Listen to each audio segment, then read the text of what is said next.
রাজবাড়ীতে পরিবেশ অধিদপ্তরের তথ্য অনুযায়ী ৮০টি ইটভাটার মধ্যে ৬০টি অবৈধভাবে পরিচালিত হচ্ছে। এই ইটভাটাগুলোতে কয়লার পরিবর্তে গাছপালা পুড়িয়ে জ্বালানি হিসেবে ব্যবহার করা হচ্ছে, আর ইট তৈরিতে ব্যবহার করা হচ্ছে ৩ ফসলি জমির মাটি। বিস্তারিত থাকছে বাবলু শেখের প্রতিবেদনে।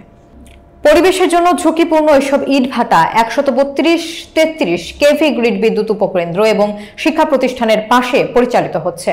বিষাক্ত কালো ধোঁয়ার কারণে শিশু এবং বৃদ্ধরা শ্বাসকষ্ট সহ ক্যান্সারের ঝুঁকিতে রয়েছে বলে অভিযোগ করেছে এলাকাবাসী। রাজবাড়ীতে ৮০টি ইটভাটার মধ্যে ২০টি বন্ধ থাকলেও ২১টি বৈধ এবং বাকি ইটভাটাগুলো প্রশাসনের লাইসেন্স এবং পরিবেশ অধিদপ্তরের ছাড়পত্র ছাড়াই চলছে। কেএমবি ব্রিক্স উপকেন্দ্রের পাশেই ঝুঁকিপূর্ণভাবে কার্যক্রম চালাচ্ছে, আর মেসার্স রাবেয়া ব্রিক্স তৈরি করেছে শিক্ষা প্রতিষ্ঠানের মাঠে। পরিবেশ অধিদপ্তর থেকে নোটিশ প্রদান করা হলেও তেমন সুফল মেলেনি।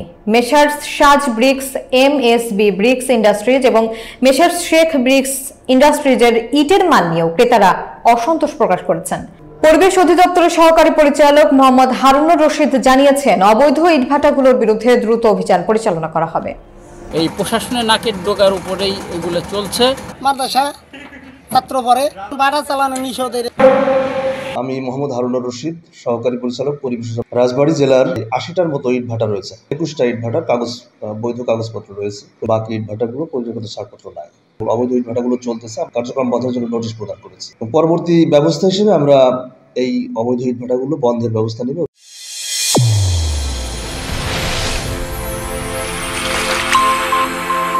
চ্যানেল A1 হৃদয় রেসপন্স।